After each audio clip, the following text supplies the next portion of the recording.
Bueno, buenas tardes a todos. Queridos colegas, acá tenemos un nuevo caso, parece muy interesante, de estirpe pergaminense. Así que le damos la bienvenida a Nicolás, a Axel, a Luciano, y esperemos que podamos discutir y pasar un buen rato hablando sobre este tema. Los dejo en manos de Ariel, así que muchas gracias por estar presentes y seguimos con estos clásicos ateneos.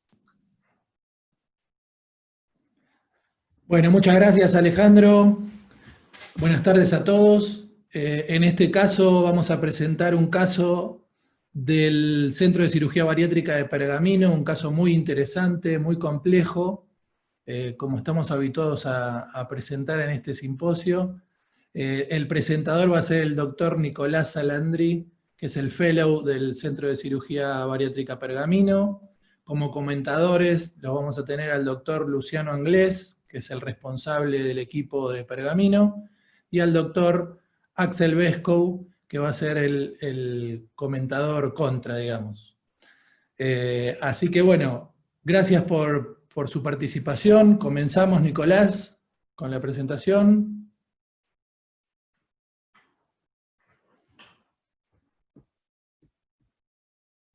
Habilita compartir pantalla. ¿Sí? Mi nombre es Nicolás Salandri, yo soy cirujano del Centro de Bariátrica de Pergamino. Y bueno, agradezco mucho que nos hayan dado la oportunidad de presentar este caso. Bien, este caso problema, su título es Complicaciones alejadas en postoperatorio de bypass gástrico y trata de una paciente de sexo femenino de 32 años de edad, cuyo antecedentes tenemos una paciente que inició su tratamiento con un peso de 107 kilos y un índice de masa corporal de 40. Tenía comorbilidades de dislipemia y como antecedentes ella cursó con una úlcera gástrica que realizó tratamiento y curó sin problemas, tiene hipotiroidismo y ansiedad tratada farmacológicamente con su psiquiatra de cabecera. Como hábitos, la paciente tabaquista. La paciente llega a la cirugía en febrero del año 2018 con un peso de 95-100 kilos y un índice de masa corporal de 36. Tuvo un buen descenso de peso. Se realiza una cirugía de bypass gástrico sin complicaciones. Nosotros confeccionamos la anastomosis y todos los refuerzos. Cerramos la brecha con hilo PDS. La paciente cursa 24 horas de internación y se va a la casa sin ninguna particularidad, cursando los controles operatorios normales. Pero en abril y mayo de 2018 la paciente tuvo varias consultas frecuentes con el equipo por tener vómitos e intolerancia a sólidos y lácteos. Fue muy difícil establecer contacto estrecho con la paciente porque consultaba y a veces no regresaba a las consultas por contexto familiar complicado y no se adaptaba bien a lo que era la alimentación postoperatoria. Tuvo 2 internaciones por deshidratación y se comenzó con tratamiento con omeprazol y prokinéticos. En cuanto a psicología y a psiquiatría, se realizaron consultas con su psiquiatra de cabecera y se sugirió el abandono del hábito tabáquico.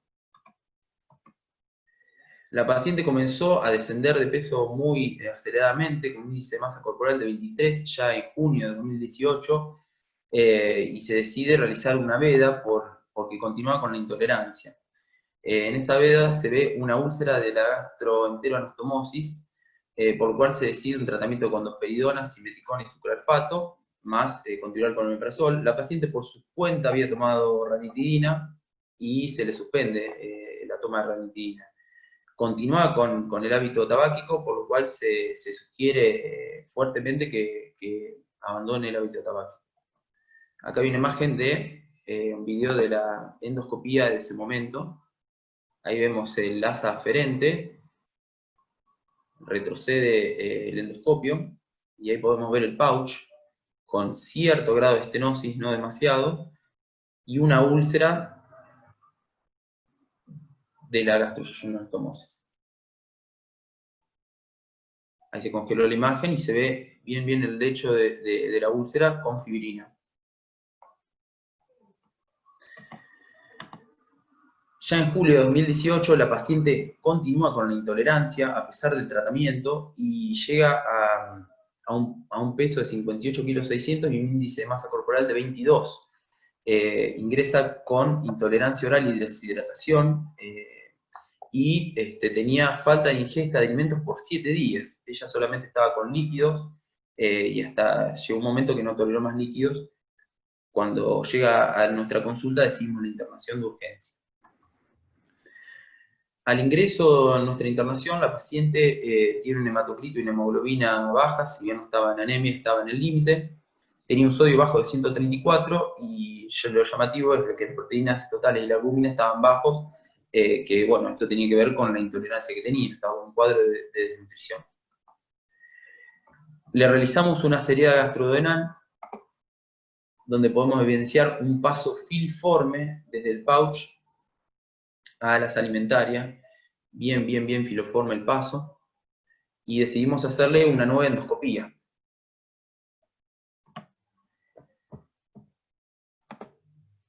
En esta nueva endoscopía podemos observar el pouch gástrico, y cuando progresa el endoscopista hacia la gastroenteroanastomosis, se ve que tiene una estenosis completa, infranqueable por el endoscopio. Por lo tanto, se decide colocar una sonda K108 para comenzar la alimentación enteral, bajo visión directa.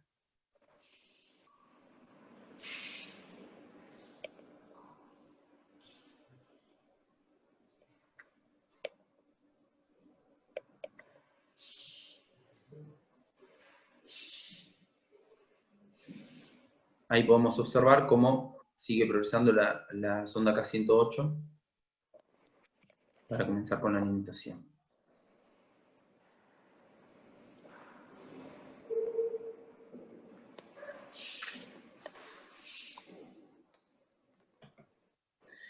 Bien, en cuanto se ve del informe, la particularidad es eso, que se observaba una anastomosis puntiforme no franqueable y pasó la sonda nasogástrica tras estenosis bajo visión directa para comenzar con nutrición enteral. Resumiendo, tenemos una paciente femenina de 32 años de edad que está cursando sexto mes postoperatorio y bypass gástrico, la cual presenta un cuadro de inanición de 7 días de evolución con un descenso marcado de peso y que presenta una estenosis infranqueable de la anastomosis gastroyeyunal a punto de partida de una úlcera del área boca. Bueno, muy bien. Aquí tenemos entonces un resumen de lo que pasó con esta paciente. Yo te quería hacer una pregunta, Luciano, con respecto a la preparación de esta paciente, cómo fue, si no sospecharon que iba a tener en este contexto familiar desfavorable que tenía, problemas de este tipo, el tema del hábito tabáquico preoperatorio. Contame un poquito cómo preparan a estos pacientes, cómo lo manejan y cómo seleccionan la técnica y la táctica posterior. Bien, buenas noches. Primero, hola Ariel, muchas gracias a todos por la invitación, como dijo Nico, para poder compartir con ustedes este caso. Bueno, el equipo de Pergamino consta con un equipo multidisciplinario, con un equipo muy completo de muchos años de trabajo, y tenemos las guías, obviamente, de selección de pacientes según las normas de las guías internacionales y las nacionales. Por supuesto que en este contexto la paciente era una paciente muy compleja, que obviamente no siempre uno se da cuenta de la gravedad de complejidad que tiene el paciente previo a la designación de un acto quirúrgico. La paciente era enfermera, tenía un contexto familiar complejo, pero bueno, la complejidad de su contexto familiar se agravó también después, con una separación en el medio, entonces eso hizo las cosas mucho más complicadas. Se decidió en el momento de... Nosotros tenemos un protocolo de descenso de abandono del hábito tabáquico preoperatorio, donde recomendamos, inclusive con una guía que se le entrega a los pacientes, sobre todo a aquellos fumadores, cuáles son las complicaciones que puede tener si continúa con hábito tabáquico. Ella tenía reflujo y tenía una úlcera preoperatoria, que había sido curada y tenía sintomatología de reflujo, con lo cual decidimos ir para el lado del bypass gástrico como técnica de elección para evitar que esto se le agrave a posteriori. El contexto familiar se fue poniendo mucho más tórpido, sobre todo por este tema de la separación, y eso hizo que la paciente fuera muy difícil el contacto con nosotros porque ese contexto familiar estaba complicado con este hijo autista, que hizo que una separación no fuera tan fácil como pasó en el caso de ella. Eso generó una ansiedad mucho más importante en el posoperatorio, la desconexión con nosotros. Por parte del equipo, la psicóloga y la nutricionista estuvieron permanentemente en contacto, sobre todo con la madre, que fue el pilar, digamos, que después terminó ayudándonos en todo este proceso de recuperación de la paciente, pero fue con quien nos tuvimos que apoyar porque de la familia no había nada más que la madre como para poder contar como, digamos, aliada para poder resolver este tema.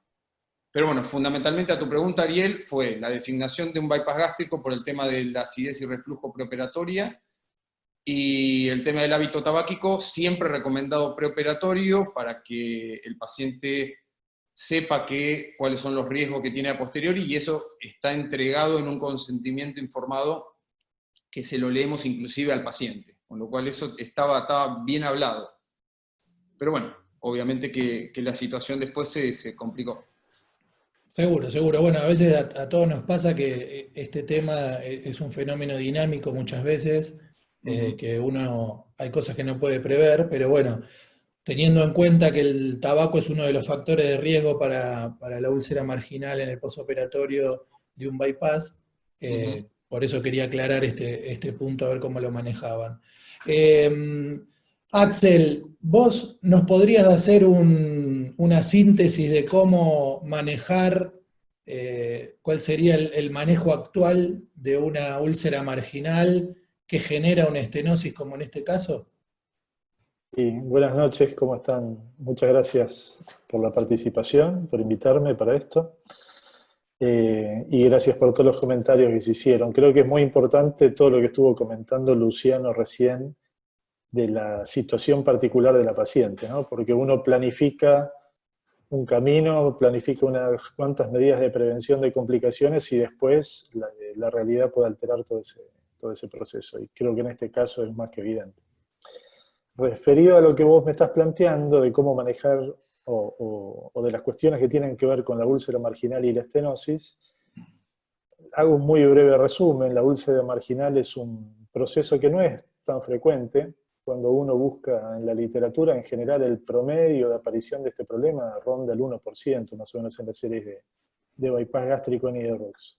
Y en general es un proceso patológico que se da dentro del primer año, año y medio luego de la cirugía. Mayormente el 80% de las veces se da dentro de ese periodo de tiempo. Y como muy bien comentaron, hay factores de riesgo que están asociados, dentro de los cuales habitualmente el tabaquismo es el primero que se cita, y que incrementa el riesgo más o menos entre 1,5 y 3 veces.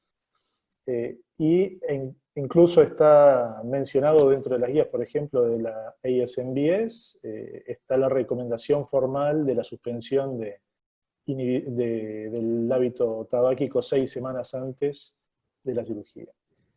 No hay otras guías que lo recomienden, pero más o menos está consensuado que esto debería ser así.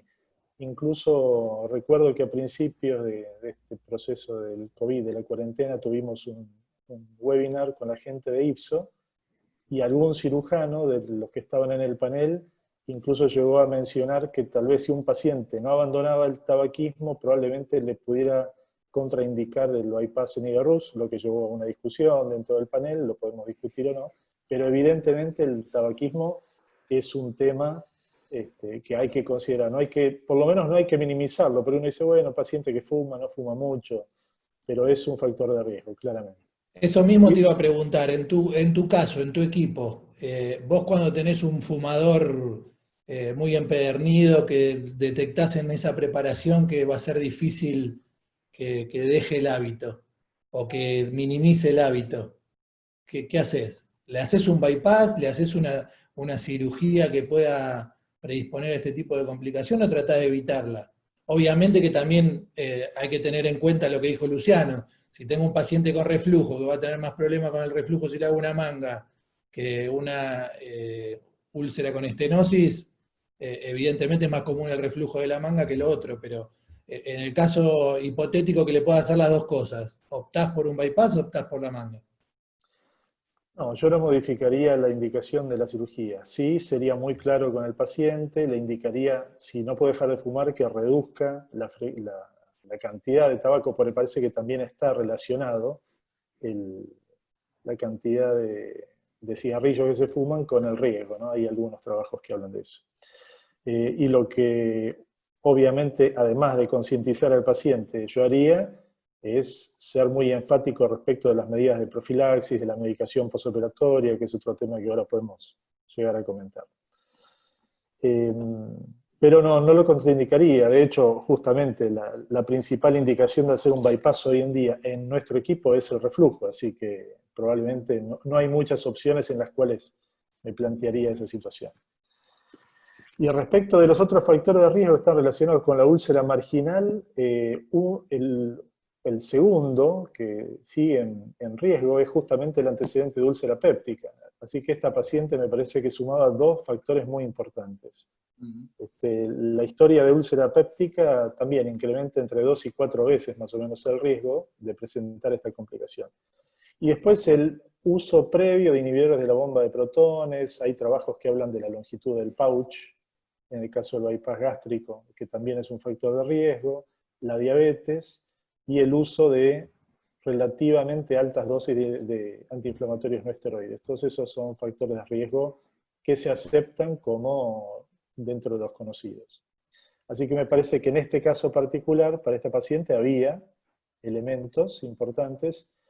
Y respecto del manejo, yo quisiera preguntarle a Luciano cómo fue el manejo respecto de la profilaxis, más allá de las medidas que se tomaron antes de la cirugía, cómo fue el manejo posterior, porque en general, si bien es un tema controvertido, la mayoría hoy indica un plan de inhibidores de la bomba de protones sistemáticamente luego del bypass durante un periodo que algunos lo establecen en 3 meses, otros 6 meses, incluso hay algunos que lo indican por 1 año. No sé cuál fue el caso en esta paciente.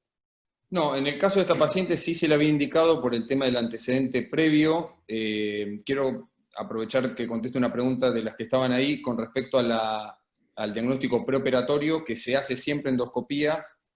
Ahí se había diagnosticado la úlcera, se hizo un tratamiento con inhibidores y Helicobacter pylori negativo. Y se le hizo el tratamiento con inhibidores y resolvió, porque hacemos endoscopía post-tratamiento antes de una cirugía de bypass gástrico para tener seguridad de que haya cicatrizado bien la úlcera. En el caso de pacientes con factores de riesgo, sobre todo con alcohólicos o fumadores o alguna patología crónica que requiera de antiinflamatorios en forma crónica, en esos casos sí utilizamos inhibidores de la bomba de protones en forma profiláctica durante 6 meses. Si no es así, no lo utilizamos en forma rutinaria. Si no hay un factor de riesgo que lo justifique, no lo hacemos de rutina. Bueno, nosotros le damos a todos los pacientes con bypass durante los 3 meses postoperatorios omeprazol reglado. Siempre. No sé si hay algunos que dicen que sí, otros dicen que no. Sobre el tema de la alteración de la absorción de hierro, calcio, magnesio Sí. y vitaminas con respecto al uso crónico de inhibidores de la bomba de protones. Y en el caso de utilizarlo por más de 6 meses, habría que hacer hincapié en recomendar la suplementación de eso que podría alterarse en el caso del uso crónico de inhibidores. Totalmente. Acá hay unas preguntas del auditorio, ya que estás, Luciano. La búsqueda de Helicobacter en la endoscopía preoperatoria de screening. Sí, se hizo y dio negativa. Dio negativa, muy bien. Siempre hay que hacerlo, ¿no? ¿Verdad? Siempre, sistemáticamente lo hacemos. Sí, siempre. Muy bien. Sí, Axel, lo mismo. Sí, lo mismo. No sé si querés que siga con el tema de la estenosis o queremos...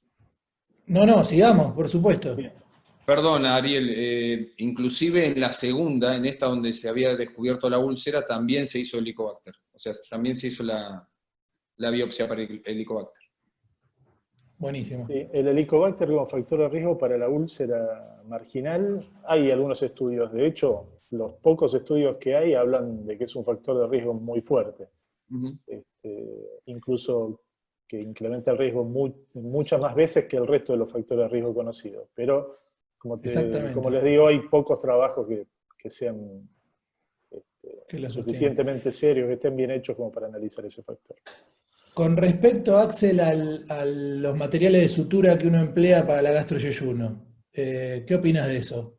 ¿Es más frecuente con los ganchitos que quedan de la sutura mecánica?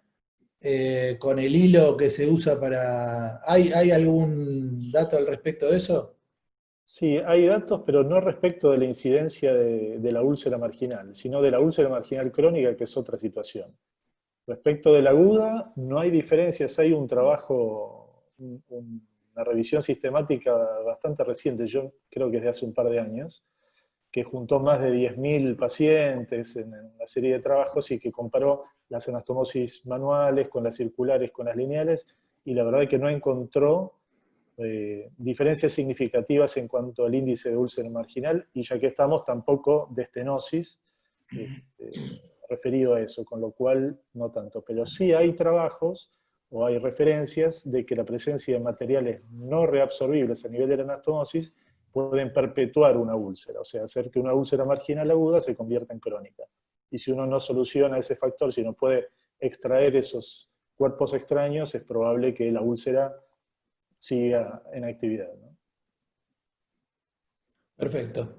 O sea, si hacemos manual la anastomosis, la hacemos con Vicryl o con PDS. Exactamente, tal cual. Muy bien. Y respecto del tema de la estenosis, pasando ya a eso, la estenosis en general no es algo que esté tan relacionado con la úlcera, de hecho la mayoría de las veces no está relacionado con una úlcera marginal previa. Hay algún trabajo que habla que solamente en el 6% de los casos hay una combinación de los dos factores, o sea, una úlcera previa que cura con una estenosis. La mayoría de las veces las estenosis no tienen que ver con eso, se estima que son cuestiones que probablemente se comparten con los mecanismos que pueden desencadenar una úlcera, que son tensiones a nivel de la anastomosis, relativamente isquemias, o cuestiones a veces técnicas también, ¿no? Por ejemplo, cuando uno refuerza, hace un segundo plano de refuerzo y cosas por el estilo. Pero no hay demasiado análisis, a diferencia de la úlcera marginal, no hay mucho análisis respecto de cuáles son los factores concretos que pueden llevar a esa complicación. Pero es una complicación que se da más o menos en el 6 o 7% de la cirugía de bypass, repito, independientemente del tipo de anastomosis que uno haga. Manual, mecánica, incluso circular, no cambia demasiado la cosa. Bueno, o sea que en síntesis, la probabilidad de tener una úlcera marginal aguda ronda el 1% de la cirugía de bypass, mientras que el tener una estenosis generalmente no está vinculada a la úlcera marginal y estamos alrededor de un 6 a 10% de los casos de acuerdo al tipo de sutura y a la confección de la gastroyeyunoanastomosis. Eso es lo que debería esperarse, digamos. Así que bueno, gracias Axel por aclararnos, y antes de hablar del manejo, vamos entonces a la pregunta al auditorio: ¿qué harían con esta paciente? Acá tenemos las opciones, cuál sería la conducta a seguir: dilataciones endoscópicas seriadas, directamente cirugía, o dilatación con bujía de Savary, ¿no? Sería la alternativa. Así que bueno, mientras contestan, Luciano, habitualmente ante una estenosis de este tipo, ¿ustedes cómo se manejan? Y la verdad que acá tenemos la combinación, digamos, no es solo una estenosis, sino que es una estenosis asociada a una úlcera marginal, así que escapa un poco del manejo habitual, porque todos dirían, bueno, estenosis sin úlcera marginal, creo que nadie duda de la dilatación endoscópica. Igual para este reprobaría caso, Ariel, la úlcera ya estaba supuestamente en la endoscopía, esta última de la última internación, la endoscopía mostraba una curación de la úlcera y la estenosis. Por eso es que Claro. la planificación fue las dilataciones seriadas con balón y el pasarle una sonda K108 mientras tanto, porque el balón, el endoscopista no lo tenía en ese momento, solicitó el balón y se le hicieron, o sea, la propuesta era la dilatación. Mientras tanto, empezamos con la nutrición enteral. Bárbaro. Axel, mientras vemos la respuesta del auditorio, ¿ustedes cómo se manejan? Ante una estenosis, o sea, la estenosis yo creo que uno la sospecha por el cuadro clínico del paciente y el tiempo del posoperatorio, ¿verdad? Entonces, ante ese caso, ¿vos ya mandás directamente al endoscopista a dilatar o cómo te manejas? Sí, efectivamente. Uno tiene que sospecharlo con la sintomatología del paciente. Incluso en una época, tal vez al principio de la experiencia, nosotros podíamos hacer alguna seriada, como mostró Nicolás, la seriada de este caso. Pero la verdad es que hoy en día no pedimos seriada. Cuando uno sospecha clínicamente el cuadro, directamente lo que solicitamos es la endoscopía con la dilatación. Y no sé, en mi caso particular, yo diría que tal vez hacer una endoscopía sola para diagnóstico, no sé si tendría demasiado rédito. Tal vez yo diría, bueno, si el balón no lo tenés en el momento, preferiría internar a la paciente, hidratarla, prepararla, y cuando tenga el balón, ahí hago la endoscopía y la dilatación de una. En este Perfecto. caso... Bueno, vamos a ver, perdón, vamos a en ver este las caso, respuestas, perdón, mientras. bueno, Sí, sí, no, Acá pensábamos que nos íbamos a encontrar con la úlcera, en la realidad. claro. Entonces Claro. es como que fue medio diagnóstica para ver qué estaba pasando, porque estaba la estenosis, por un lado, en la seriada, después por otro lado queríamos saber si estaba o no la úlcera, para ver si la dilatación iba a poder hacerse o no. ¿qué tiempo había pasado Sí, yo creo entre que en las dos este caso era endoscopías? válido. ¿Qué? ¿Perdón? ¿Qué tiempo había ¿Qué pasado tiempo entre pasó una entre las dos endoscopía y la endoscopias? otra? Nico, vos tenés la fecha exacta ahí. Perdón, ¿cómo? ¿Pueden Las repetir la dos pregunta? endoscopías. ¿Qué Se tiempo? hizo una endoscopía, se hizo en junio y ella se interna en julio, un mes después, Un mes después. 30 días. Perfecto. Bien. Bueno, acá tenemos la respuesta del auditorio. El 80% coincide con con lo que dijimos recién, y un 10% lo operaría este paciente. Yo creo que, bueno, acá alguno de los comentadores, ¿por qué no la operación en estos casos? A ver, Axel. Bueno, a ver, yo pienso lo mismo. Si de base acá había una úlcera, la úlcera es un proceso que es curable, ¿no? Y evidentemente en este caso parece haber curado con una estenosis, y la estenosis debería ser tratable, es un proceso benigno. Sí sería muy cuidadoso en la dilatación, justamente por el antecedente de la úlcera y por lo crítico de la estenosis, ¿no? Iría con dilataciones muy, muy lentas por el riesgo de una perforación. Pero creo que sería el camino más seguro. Operarla, y más en una paciente que evidentemente viene muy mal nutrida durante todo este proceso, me parece que no es una muy buena idea. Creo que lo ponemos en Ale riesgo. Grigaites, ¿cómo la manejas vos? Sí. Mira, Ari, antes que eso, quisiera sintetizar una cuestión que también tiene su importancia, que evidentemente la paciente tenía todo un antecedente complejo, no solo el cigarrillo, sino el problema con su hijo autista, y bueno, comentaban después un tema de separación, y ese es un tema clave. Les digo, por lo menos en nuestra experiencia, si hay el tema con la pareja está complicado y hay una frecuencia cada vez mayor de pacientes con hijos autistas, no sé si les ha pasado, pero nosotros hemos tenido un aumento claramente. Toda esa situación estresante genera una cuestión muy, muy compleja. Y en algunos casos el cigarrillo, nosotros somos sumamente estrictos e intentamos hacer el plan de tratamiento de adictivo también al tabaco, inclusive en algunos estudios, no sé si los comentaron, pero en Estados Unidos, creo que era Santiago, que decía que en algunos casos ellos hasta les piden el laboratorio sobre la nicotinemia o una cosa así, para certificar que el paciente estaba respondiendo como corresponde, porque el efecto del cigarrillo y como decía Axel, de la cantidad de cigarrillo parece ser importante en ese punto. Eso por un lado. Evidentemente hay un componente inflamatorio muy importante. Nosotros hemos tenido poco paciente posoperatorio con sintomatología de úlcera, pero hemos tenido casos graves inclusive de úlceras en el margen del anastomótico de hasta digamos 2 o 3 terceras partes de la anastomosis. También lo que habría que analizar ahí, si Luciano vio que durante el proceso quirúrgico la anastomosis quedó muy pequeña o tuvo alguna cuestión traumática, ¿no? Porque eso también puede suceder con cuestiones técnicas intraoperatorias. Y lo que nosotros creemos conveniente es hacerle tratamiento perioperatorio durante los 3 meses, pero bien hecho. El tratamiento, hay un tema que a veces no tomamos en cuenta, que es la medicación y la indicación correcta del paciente y los IBP. Eso por un lado. Por el otro lado, la dilatación, como decía Axel, es fundamental. Me parece que nosotros deberíamos sostener, pero hay un tema crucial que creo que es importante, que es la experiencia en la dilatación.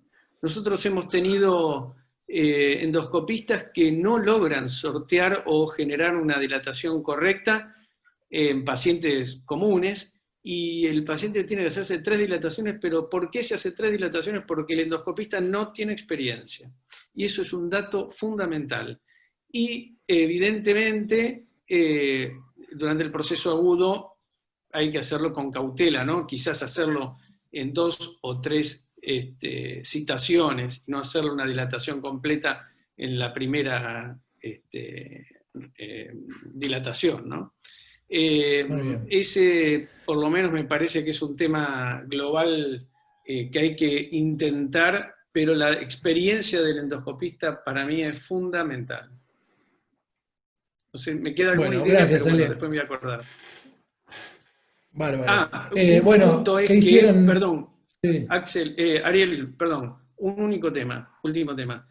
La presencia de úlceras post-quirúrgicas es muy variable y no hay un cuadro claro de porcentajes de prevalencia. Esto tiene que ver con que algunas son sintomáticas y otras no, así que uno no le hace a todos los pacientes, así que en general es muy dispar. Perdón. Bárbaro, sí, es verdad eso, es verdad. Chendes publicó un artículo hace unos años al respecto, donde decía que él sistemáticamente le hacía una endoscopía precoz y encontró un número de úlceras marginales mucho más importante de lo que decía la estadística, porque las iba a buscar.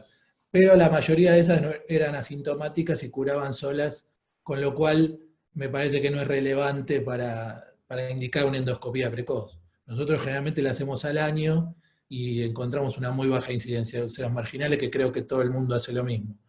Así que bueno, seguimos con el caso que todavía no empezó, así que paciencia para todos, porque si bien es interesante todo esto que discutimos, todavía lo peor no llegó. Vamos, Nicolás, entonces a ver qué hicieron ustedes. Perfecto, en nuestro caso optamos por hacer dilataciones seriadas con balón. Bueno, se tuvo que tramitar el balón porque la primera endoscopía fue de diagnóstico, y ya en el primer día post-veda decidimos utilizar esa sonda K108 que se había colocado para utilizar nutrición enteral. Entonces se instiló dextrosa al 5%, como hacemos primero en los procedimientos con las sondas K108, y la paciente no lo toleraba. En todo el día, se probó en 3 oportunidades distintas, y la paciente comenzaba con náuseas y tenía reflejo de vómito, por lo cual se decide suspender. Y ahora viene la otra pregunta. Bueno, acá vamos a hacer la pregunta interactiva, entonces hay tres opciones. ¿Qué haríamos con esta paciente? ¿Le damos tiempo a que tolere bien la alimentación por K108 y esperamos un tiempo prudencial para alimentarla? ¿Iniciamos alimentación parenteral a baja dosis, a la mitad de la dosis habitual, o iniciamos la alimentación parenteral a una dosis plena? Mientras realizamos la respuesta, ¿qué opinás vos, Axel? Bueno, yo creo que esta es una paciente que hay que poner las cosas en su lugar, ¿no? Es una paciente que evidentemente viene muy malnutrida ya desde hace más de 6 meses, porque este no es un proceso que lleva una semana o lleva 15 días. El problema viene ya de muy largo. Empezó con la dieta líquida preoperatoria y nunca estuvo bien, corregime Luciano si Sí, no es así, hasta esto que son los 6 meses de la cirugía. Entonces, evidentemente hay que realimentarla de una manera significativa. No sé si alcanzaría la alimentación por K108, obviamente siempre uno preferiría la alimentación oral o enteral. Incluso una opción que no figura acá es la dilatación y justamente realimentarla por vía oral, ¿no? Que sería un proceso mucho más lento. Pero sería una opción también que uno debería considerar. Pero me parece que no alcanzaría. Yo priorizaría la alimentación por vía enteral y tal vez le iniciaría también parenteral en este momento y después vería hasta qué punto, ¿no? Según la tolerancia. Bueno, según la tolerancia, pero vamos a ver qué dice el auditorio. Bueno, la minoría de los optarían por la vía oral, por la vía enteral en este caso. Yo coincido con vos, Axel, ante un paciente mal alimentado, porque acá no tenemos que ir de contexto. Esta era una paciente que venía con un posoperatorio muy tórpido, con una incorporación inclusive de los líquidos que requirió ya previamente 2 o 3 reinternaciones, una mala adaptación a la dieta y obviamente un descenso de peso muy significativo, con lo cual estamos hablando de una paciente prácticamente malnutrida. Siempre la vía enteral se prefiere a la vía parenteral, pero en este caso no la había tolerado adecuadamente, se esperó poco tiempo. Yo particularmente hubiera quizá esperado un poquito más para hacer lo que hicieron los muchachos. A ver, ¿qué hicieron ustedes, Luciano? Bueno, acá lo primero que intentamos nosotros es lo que están diciendo, coincido, que es utilizar la vía enteral, que es lo más fisiológico, lo más natural y lo que me parece que es lo recomendado. En este caso, las 3 veces que se le abría el goteo de la destroza, ella manifestaba náuseas y vómitos que no los había tenido hasta ahora. Entonces, hicimos una radiografía de abdomen de pie, como para ver si la K108 estaba bien ubicada y la ubicación era correcta. Y entonces, en el tercer intento dijimos, bueno, evidentemente algo debe estar pasando con esta o con la parte enteral, o nos generaba dudas. Entonces, para no seguir esperando, la idea fue arranquemos con parenteral y poder darle la dosis habitual sobre todo había mucha presión por parte de la familia, no come, está así. Entonces, bueno, se decidió hacer una nutrición parenteral. En ese momento le dejamos la enteral para ver si podíamos con la parenteral ir supliendo lo que no podía por boca, y se le inició una nutrición parenteral con una bomba, 84 mililitros hora. Bueno, perfecto. Vamos a ver cómo evolucionó con ese... Pregunta.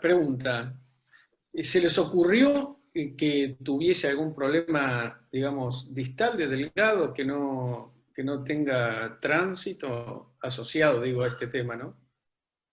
Mira, ella clínicamente el abdomen hasta ese momento era asintomático, sin dolor, con tránsito, eliminaba gases, iba de cuerpo, eso es normal.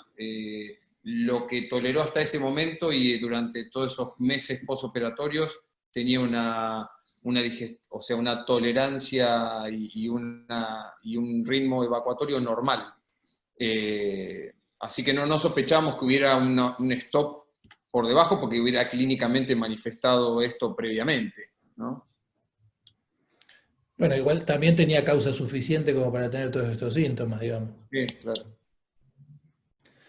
Bueno, le dieron la nutrición parenteral a esa dosis y seguimos. Bien. Nico. En el primer día que le colocamos la nutrición parenteral con la vía, le pusimos la vía central doble lumen y todo, la paciente hace un cuadro clínico súbito de dificultad respiratoria, desasosiego, hipotensión, taquicardia, a la cual agrega desaturación de 75%, alteración del sensorio y coma. Fue un cuadro súbito que ocurrió en un periodo de 10 o 15 minutos, por lo cual se decide el traslado de urgencia de la paciente a unidad de terapia intensiva. Cuando la paciente ingresa a unidad de terapia intensiva, la misma estaba hipotensa, presentaba livideces generalizadas, una mala mecánica ventilatoria, por lo cual se decide colocarla en asistencia respiratoria mecánica y se le colocan inotrópicos por esta inestabilidad hemodinámica. En ese momento se le hace el reflejo pupilar a la paciente por parte del terapista y estaba conservado. Cuando le hacemos en un laboratorio, vemos totalmente cambiado el laboratorio al cual había ingresado la paciente. Tenía un hematocrito de 49 con una hemoglobina de 15, para un previo de un hematocrito de 35 y una hemoglobina de 11. Los glóbulos blancos que estaban en 7.000 subieron a 18.800. Una glucemia que era normal subió a 248 y tenía un potasio, un fósforo y un magnesio bajos, y además de eso estaba asociado a una acidosis mixta. Bueno, y acá yo creo que es una situación que escapa de las manos de nuestros conocimientos quirúrgicos, por lo cual convocamos al doctor, al clínico del grupo de Luciano, Walter. El doctor Walter Mendizábal es el clínico del equipo de Pergamino, que se encarga de toda la parte de preparación clínica y seguimiento de los pacientes. Así que seguramente Luciano lo llamó desesperado cuando vio este cuadro clínico y le dijo: Walter, ¿qué pasa? ¿Qué le pasa a mi paciente? Porque no es, digamos que esto es una cosa que escapa a lo normal. Entonces, vamos, mientras vos me contestás, Walter, vamos a hacer la pregunta: ¿qué pensarían los responsables de esta paciente ante esta eventualidad, ante este deterioro súbito en 24 horas después de empezar a realimentar a la paciente? Las opciones serían: tuvo un TEP, tuvo un shock anafiláctico. Entiendo que la preparación de la profilaxis para el TEP ustedes se la dan rutinariamente, Luciano, no hay Sí. nada... Sí. Ok, tuvo un shock anafiláctico, un shock séptico, un síndrome de realimentación. ¿Qué pensaría en este caso? Y contanos qué viste vos, Walter, y qué sospechaste en base a los hallazgos clínicos que mostraron recién. ¿Qué tal? Buenas tardes. Bueno, mi nombre es Walter Mendizábal. Yo soy el médico clínico del Centro de Cirugía Bariátrico. Bueno, ante el cuadro clínico que presentó esta paciente, este cuadro clínico tan agudo, tan catastrófico, la verdad que fue muy complejo, una situación muy difícil. Pero bueno, lo que nosotros sospechamos en este caso fue un síndrome de realimentación. Ese fue el diagnóstico presuntivo, obviamente que tuvimos diagnósticos diferenciales, pero bueno, por una serie de cuestiones que ahora vamos a comentar, llegamos a esta sospecha clínica. Bueno, el 40% del auditorio pensó lo mismo. Así que bien, bastante bien. Tenemos un auditorio clínico-quirúrgico, diría yo. No es una cosa habitual. Así que hay un 47 igual que sospechaban un TEP, que es lo que más frecuentemente uno esperaría ante este cuadro súbito. No encajaba muy bien el tema del deterioro neurológico, sí el tema cardiorrespiratorio. Así que bueno, explícanos un poquito por qué ustedes pensaron en eso y explícanos a nosotros qué es un síndrome de realimentación. Bueno, Acá perfecto. la tenemos a la doctora Valdiceroto también, que te va a estar vigilando de cerca y va a corregirte algunas cositas, que es la clínica nutricionista experta del Hospital de Clínicas y la que nos asesora a nosotros al respecto, ¿no? Así que Muy bueno, bien. no te sientas Bueno, presionado, Walter, pero contanos bien. bueno, no, el cuadro clínico del síndrome de realimentación es un cuadro clínico muy complejo, es potencialmente mortal y bueno, está causado cuando se reintroduce la alimentación por cualquiera de las tres vías, ya sea por la vía oral, por la vía enteral o por la vía parenteral, en pacientes previamente desnutridos o privados de la alimentación. Este cuadro clínico, en la mayoría de los casos, ocurre dentro de las primeras 72 horas del inicio de la nutrición. La incidencia de este síndrome es muy variable en la bibliografía porque un poco por la variedad de la población en estudio y otro poco por la falta de definición en algunos trabajos en cuanto al síndrome de realimentación. Para resumir un poquito su fisiopatología, podemos decir que se parte desde un paciente desnutrido crónico o en ayuno prolongado. Este paciente tiene un estado catabólico, se caracteriza por un perfil catabólico, en donde predomina un bajo nivel de insulina, un aumento en las hormonas de contrarregulación, como el cortisol y el glucagón. Hay un aumento de la glucogenólisis y un aumento de la gluconeogénesis, tratando de obtener glucosa por vías alternativas, y hay un aumento del catabolismo proteico. Esto lleva a una depresión de electrolitos, de proteínas, de lípidos, de minerales, de vitaminas, y a un mal manejo de los líquidos. En este contexto, cuando se reintroduce la alimentación, fundamentalmente por el ingreso de los hidratos de carbono, el paciente comienza a aumentar la secreción de insulina, y esto lleva a que se introduzcan los electrolitos, o sea, se ingresan los electrolitos al interior de la célula por el efecto de la insulina, fundamentalmente el fósforo, del magnesio y del potasio. Hay un aumento de la captación periférica de glucosa, hay un aumento en la utilización de tiamina como cofactor del metabolismo de la glucosa, hay un aumento en la síntesis de proteína, en la síntesis del glucógeno, y todo esto lleva a un estado de hipofosfatemia, de hipomagnesemia y de hipocalemia, a un déficit de tiamina y a una retención hidrosalina. Hay una retención hidrosalina fundamentalmente también por la acción de la insulina a nivel de los túbulos distales del riñón. Y bueno, como consecuencia de todo esto llegamos al síndrome de realimentación, que como característica clínica tiene una afección multiorgánica, ya sea a nivel neurológico, a nivel cardiovascular, a nivel gastrointestinal, a nivel renal, a nivel metabólico, tiene muchísimas manifestaciones clínicas. Nico. Una pregunta a la doctora Verónica. Vos dijiste, Walter, que esto es común a las tres vías de realimentación posibles, ¿no? Ahora, Sí. en tu experiencia, Vero, ¿con cuál vía es más común? Con las tres. Con la Con las enteral y tres. la parenteral.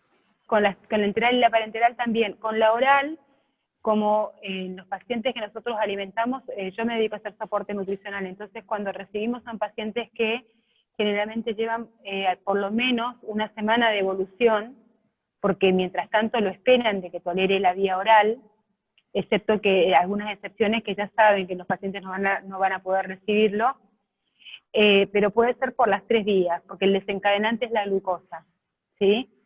Entonces, aún haciendo infusiones de dextrosa al 5%, que a veces comienzan, muchos cirujanos tienen la costumbre de comenzar con dextrosa, también se puede producir el síndrome de realimentación. Entonces siempre hay que pensarlo, y como es un síndrome, como es muy florido, como dijo el doctor, tiene muchísimos síntomas, entonces no hay una definición concreta de qué es, sino que se define sobre todo por el desequilibrio hidroelectrolítico.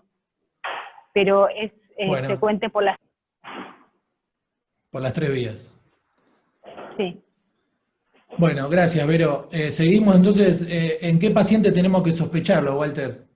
Bueno, se clasifican en factores de riesgo, factores de riesgo menor, factores de riesgo menores, riesgos mayores y de muy alto riesgo. Cuando hablamos de factores de riesgo mayores, hablamos de pacientes con un índice de masa corporal menor a 18,5 como factor de riesgo menor, pacientes que hayan tenido una pérdida de peso involuntaria mayor al 10% en un periodo de tiempo entre 3 a 6 meses, que hayan tenido una escasa o nula ingesta de alimentos por un periodo mayor a 5 días, que tengan antecedentes de alcoholismo, que tengan antecedentes de haber recibido o estar recibiendo quimioterapia, o que usen diuréticos. Después tenemos criterios de riesgo mayores o tipo B. Acá ya hablamos de un índice de masa corporal menor a 16, cuando la pérdida de peso involuntaria es mayor al 15% en el mismo periodo de tiempo, cuando haya habido una escasa o nula ingesta de alimentos por un periodo mayor a 10 días, cuando se presenten los 3 trastornos electrolíticos característicos de este síndrome, como son la hipofosfatemia, la hipomagnesemia y la hipocalemia, y hablamos de factores de muy alto riesgo con un índice de masa corporal menor a 14, una pérdida de peso involuntaria ya mayor al 20%, y cuando la ingesta de alimentos haya sido escasa o nula, pero ya por un periodo mayor a 15 días.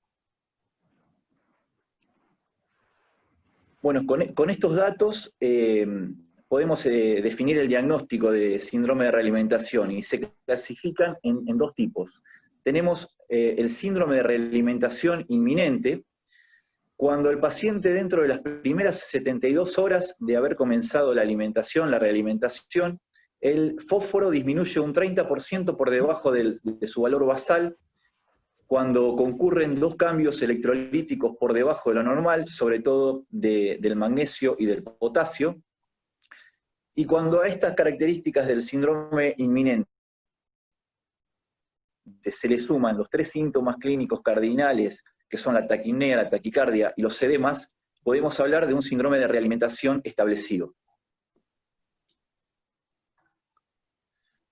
Bueno, y un poco yendo de nuevo a nuestra paciente, encuadrando a nuestra paciente en estos criterios, sospechamos y diagnosticamos el síndrome de realimentación, ya que ella cumplía 2 factores de riesgo, uno de muy alto riesgo, había perdido peso en un porcentaje mayor al 20% en un periodo de 6 meses, tenía una nula ingesta de alimentos, en este caso, por un periodo mayor a 6 días, hacía 6 días que no ingería alimentos, y teníamos en el laboratorio de ingreso, en el laboratorio, una disminución de los 3 electrolíticos, los 3 electrolitos que hablamos, del fósforo, el magnesio y el potasio, más los síntomas clínicos, que eran la taquipnea, la taquicardia y los edemas. Por eso llegamos a la conclusión que la paciente podía llegar a estar cursando un síndrome de realimentación establecido, por las características del laboratorio,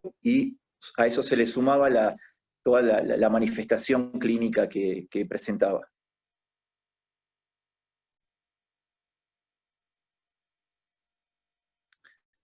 Bueno, gracias, Walter. Vero, ¿estás de acuerdo con lo que dijo Walter? ¿Agregarías algo? ¿En qué pacientes bariátricos nosotros como cirujanos tendríamos que prever una circunstancia de este tipo? Es decir, ¿ante qué sintomatología, ante qué cuadro clínico nosotros tendríamos que estar atentos en la realimentación para que no nos pase una catástrofe de este tipo?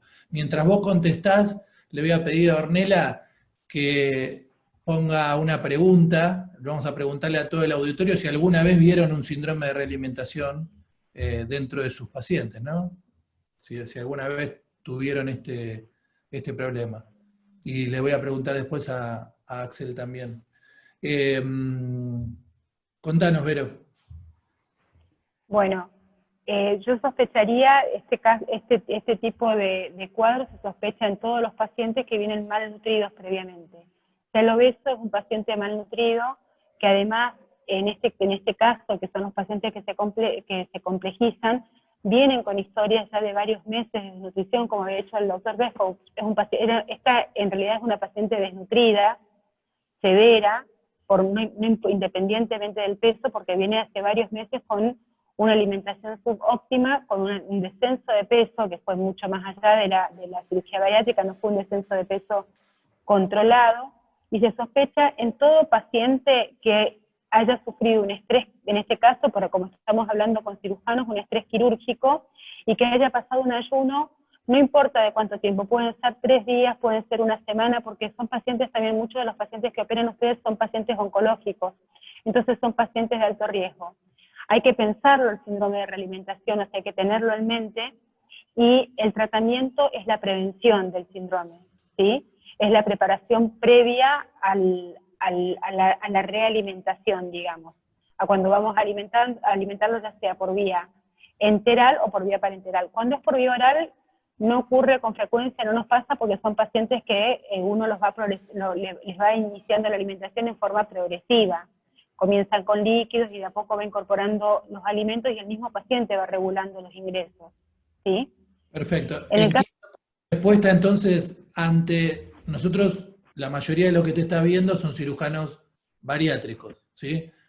Algunos hacemos cirugía digestiva de otro tipo, pero la mayoría, en la población de pacientes bariátricos, vos harías la prevención ante un paciente que tiene una complicación, por ejemplo, que tiene una alimentación errática en el posoperatorio, subóptima, como dijiste. Ante ese paciente tenemos que pensar que puede llegar a tenerlo y prevenirlo de esta manera. ¿Cómo se previene? Se previene monitoreando fosfato previo a la intervención nutricional, sobre todo fosfato y potasio, que son los que se pueden monitorear y que lo tenemos en todos los laboratorios. Y preparándolo previamente, se preparan con tiamina, generalmente se utilizan dosis de carga de 300 miligramos de tiamina, y se carga con fosfato, las guías dicen con un fosfato de 3, porque como dijo el doctor, descienden un 30%, y un 30% de 3 se queda el fosfato por debajo de 2. Es una hipofosfatemia severa que puede provocar síntomas. Entonces se carga con una ampolla de fosfato de potasio, que son ampollas de 10 mililitros, cuando el fosfato está alrededor de 3. Se monitorea diariamente y puede suceder durante toda la primera semana de realimentación. Y la alimentación se inicia en forma progresiva. Lo que yo escuché acá, habían arrancado directamente con la bolsa de nutrición Caviven, 84 mililitros hora, y yo anoté algunos datos de laboratorio. Por ejemplo, ya la paciente registraba unas glucemias de 248, o sea que la carga de glucosa fue alta, y tenía hipofosfatemia severa, 1,5, y con un potasio de 2,8, ¿sí? Además de monitorear el fosfato y el potasio, hay que hacer monitoreo glucémico, hacer hemoglucotest, y comenzar de esa bolsa de 2 litros, la mitad, es a 42 mililitros hora o 30, depende del paciente. Más vale comenzar despacito, 15-20 calorías por kilo de peso teórico, y no arrancar de una, porque con esas bolsas la única manera de regular el aporte es bajando o subiendo la velocidad de infusión. Esas bolsas no tienen vitaminas, además. Entonces no tienen tiempo. ¿Vos, Walter, considerás que la causa de la precipitación del síndrome de realimentación pudo haber sido la infusión rápida de alimentación parenteral, o que ya esa intolerancia que mostró ante la carga por K108 ya avisó que podría llegar a tener este síndrome de realimentación? Por lo que dice Vero. Está silenciado.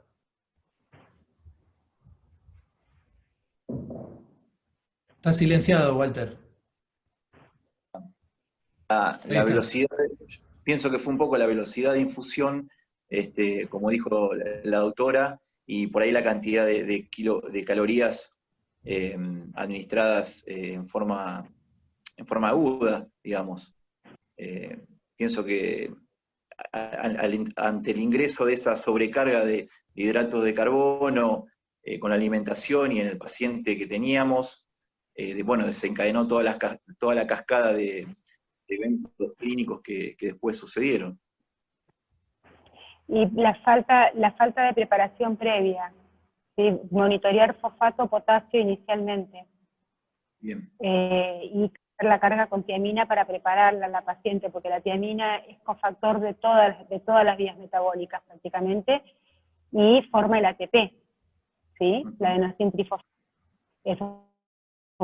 Ahí es cuando baja la cantidad de fosfato. Se pone comienza toda la maquinaria metabólica y se comienza a utilizar todo lo que estaba en reposo, fosfato, potasio, tiamina, y ahí es cuando se produce la reducción en el extravascular de todos los electrolitos. Y otra cosa que hay que monitorear es los líquidos, ¿sí? La cantidad de líquidos, porque son pacientes hipoalbuminémicos en general también. Sí. Son pacientes entonces muy complejos. ya sabemos en qué pacientes tenemos el factor de riesgo de este tipo de cuadros. Mientras tanto, nos ponés las respuestas de la gente. Quiero ver a ver cuántos han tenido, bueno, muy bajo, ¿sí? 4%. Ari, ¿Vos? Sí. Se dieron cuenta. Aprovechando que están las doctoras, el doctor y la doctora, se me ocurre pensar, digamos, dependiendo del descenso de peso del índice de masa corporal, en qué paciente hay que prevenir, pero en el sentido de que hay que ingresar al establecimiento, internarlo y hacerle alimentación previamente, pensando que puede tener este deterioro progresivo, ¿no? Me imagino que, Luciano, habrás pensado en qué momento internarlo y realimentar, antes de que el paciente se viera tan descendido de peso, ¿no? Mira, ahí como comentaba Nicolás, ella tuvo 2 internaciones previas a esta que fue bien crítica, pero el conflicto familiar que ella estaba cursando hacía de que una vez que ella se sentía un poquito mejor, se sentía que ya que había repuesto, y que no, me voy, porque por mi nene, por esto, por lo otro, y se terminaba yendo de la internación, y no terminábamos de completar ni el estudio de la paciente, ni la recuperación total de ella, ¿no? Perfecto. Sí, yo creo que Bueno, sí, Vero, decinos, completá. son pacientes, uno los va esperando, vos los vas viendo, vos pensás que, no sé, la semana próxima o dentro de los próximos 3 días va a mejorar, entonces uno los va esperando y cuando te das cuenta, cuando los internás para hacer un soporte nutricional, ya son pacientes que están en esas condiciones, como la que entró esa paciente totalmente desnutrida, pero insisto en que es muy importante la preparación previa, ¿sí? Y pensar, el 90% no se dio cuenta que tuvo un síndrome de realimentación porque quizás no fue tan florido y no fue con tanta manifestación clínica como hizo esta paciente. Exacto. Pero si uno controla los laboratorios después de alimentarlo, te das cuenta que hay hipofosfatemia, hipocalemia moderada, severa de 2,8, un fosfato de 2, en casi todos los pacientes los tenemos. O sea que vos pensás que esta estadística que arrojamos recién, que solamente el 4% de los que está viendo, que deben ser 4 o 5, han tenido experiencia con este tipo de síndrome, ¿es porque pasaron desapercibidos muchos? Yo creo que pasaron desapercibidos muchos. Yo tengo la suerte de trabajar en un equipo de soporte nutricional y vemos muchos pacientes en general con soporte nutricional. Y por lo menos el 70-80% de los pacientes que vienen con complicaciones quirúrgicas previas, en este caso bariátrica, tienen síndrome de realimentación. Quizás es menos acentuado, es más atenuado porque o los preparamos previamente o porque quizás la alimentación arrancan, o sea, o por ejemplo en este caso de esta paciente podrían también haber hecho una yeyunostomía quizás más adelante, y como arrancás despacito por la yeyunostomía no hace tan florido el cuadro. Pero que existe y es muy frecuente, y como dijo también el doctor que presentó el kit médico clínico, no hay una estadística porque no es un cuadro clínico específico, sino que es una alteración electrolítica, ¿sí? Que provoca manifestaciones clínicas. Perfecto. Axel, ¿nos querías comentar algo? ¿Vos tuviste alguna experiencia de este tipo? Afortunadamente no, y creo que eso se debe a que tenemos un equipo de soporte nutricional en el cual confiamos y saben hacer las cosas. Si fuera responsabilidad nuestra, seguramente ya lo hubiéramos tenido. Y hubiéramos aprendido probablemente de la lección. Pero afortunadamente no nos ha pasado. No, yo quería hacer un comentario y una pregunta. El comentario es que en algún laboratorio que mostraron de la paciente ya tenía un potasio de 3,4, creo que en el de junio, si no me equivoco, corríjanme. Otros datos de electrolitos no había. Y el comentario es si en todo este proceso de intolerancia, de vómitos, etcétera, la paciente no pudo haber ido acumulando un déficit de tiamina, que justamente en el posoperatorio de este tipo de cirugías, con los vómitos, ese déficit es algo frecuente a lo cual hay que estar atento, y tal vez fue un factor que potenció un poco más de la manifestación de este cuadro. Era mi pregunta. Sí. Sí. Sí, yo creo que lo tengo anotado, que el déficit de tiamina por los vómitos y por la misma cirugía fue lo que creo que fue lo que desencadenó el cuadro tan florido en esta paciente.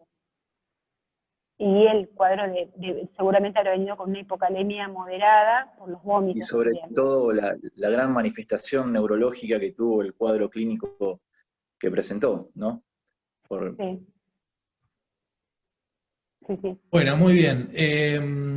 Bueno, ante cuando ya se manifestó este cuadro clínico, lo sospechamos, sabemos que puede ser un síndrome de realimentación, ¿cómo lo tratamos, Walter? Bueno, el tratamiento básicamente es un tratamiento de sostén, tratando todas las manifestaciones clínicas que se van presentando. Como dijo la doctora, hay que corregir muy enérgicamente todas las alteraciones electrolíticas. Hay que restablecer un adecuado balance hídrico, siempre con la precaución de no sobrehidratar al paciente, pero tampoco hacer un balance hídrico negativo. Se recomienda un balance neutro en estos pacientes. El aporte de tiamina, como también comentaba la doctora, es fundamental, y está descrito una dosis inicial, como bien lo dijo, de 300 miligramos en una dosis inicial, y seguir siguiéndolo con 300 miligramos por día. El aporte de multivitaminas, y se sugiere suspender el aporte nutricional cuando comienzan las manifestaciones del síndrome, y retomarlo 12 a 24 horas posterior al inicio de los síntomas, o cuando el paciente ya tenga una estabilidad clínica hemodinámica. Una vez que se reinicia el aporte nutricional nuevamente, se recomienda comenzar con un 50% del valor previo. Así que bueno. Bueno, muy bien. ¿Y cómo siguió la cosa, Nicolás, entonces? ¿Cómo lo trataron? ¿Cómo evolucionó? Bueno, la paciente en el tercer día de UTI tiene una mejoría clínica de parámetros clínicos, bioquímicos y hemodinámicos, y por lo tanto se decide suspender la pseudoanalgesia para realizar la intubación de la paciente. Pero en ese momento la paciente presentaba una apertura ocular lenta y no responde a órdenes simples, por lo cual le hacemos una evaluación con neurología, que le hace un examen físico y sospecha una lesión cortical difusa. Al sospechar eso, el neurólogo nos pide un ataque de cerebro, a la cual nosotros, para aprovechar el traslado de la paciente al tomógrafo, le pedimos también un ataque de tórax y abdomen. Al día siguiente se realiza el ataque de cerebro, donde se observan imágenes hipodensas córticos-subcorticales bilaterales, que podrían corresponder a un edema encefálico que es secundario a esta anoxia hipóxica isquémica y metabólica. Ahí podemos observar en las imágenes cómo se ve el edema bilateral. Y cuando realizamos el barrido tomográfico en abdomen, observamos neumoperitoneo. Nuestro diagnóstico presuntivo fue de úlcera marginal perforada. Y ahí viene otra de las preguntas, cuáles son las conductas a seguir. Bueno, mientras le ponemos la pregunta, una caja de Pandora a esta paciente, mientras le ponemos la pregunta al auditorio y van contestando, ¿vos qué harías, Axel? Pero voy a adelantar ya la respuesta para los que están votando. No, bueno. Esperemos que terminen de votar y... Pero es muy sorprendente esto, la verdad. Porque me parece que no había ninguna sospecha clínica de complicación abdominal, ¿no? Bueno, pero hay que tener en cuenta que la paciente estaba en un cuadro de deterioro neurológico severo, o sea que la evaluación del abdomen es muy dificultosa. Igualmente, y en el antes medio de- de este síndrome de realimentación. Antes de la aparición de los síntomas del síndrome de realimentación, me imagino que Luciano tal vez lo debe haber visto, porque aparte hay que pensar cuál pudo haber sido el mecanismo, ¿no? Yo pensaría más en algo relacionado a la endoscopía, a la colocación de la sonda, no estoy muy seguro, pero bueno, tal vez pensaría por ese lado. Y Luciano creo que podría aclarar. Mira, claro, viendo esta evolución, tuve la posibilidad de sí, verla una hora antes de que haga el estatus neurológico que hizo. O sea que clínicamente el abdomen porque inclusive ella se sentía un poco más con energía por el hecho de ya haber tenido encima 24 horas de alimentación parenteral, si bien después terminó en lo que terminó en esta situación neurológica, ella se sentía como más enérgica, como que había repuntado fuerzas. Es habitual la toma de pulso en la revisación abdominal y la verdad que no estaba ni taquicárdica ni tenía un abdomen, pero que sospecháramos en absoluto de este neumoperitoneo que apareció después. bueno, pero siendo unicista, digamos que el mecanismo más probable de perforación fue después de la dilatación. Claro, que en realidad la ¿Estamos de acuerdo o dilatación no? no se Pero nunca realizó, nunca se dilató, en realidad lo que se hizo no se en realizó la dilatación. endoscopía y pasar la K108 bajo visión endoscópica, ¿no? Nada más. Exacto. Ah, perfecto, perfecto. O sea que pudo haberse perforado la úlcera marginal que tampoco se veía en la endoscopía. Yo creo que hubo una estenosis por Difícil. encima de la vertiente yeyunal y hizo la cicatrización por encima y no nos permitió la visualización de la úlcera que todavía estaba activa y por debajo de la estenosis. Puede ser. Bueno, a ver qué dice el auditorio, qué haría con esta paciente. ¿Estabilizaría el cuadro clínico? La mayoría no tomaría una conducta expectante.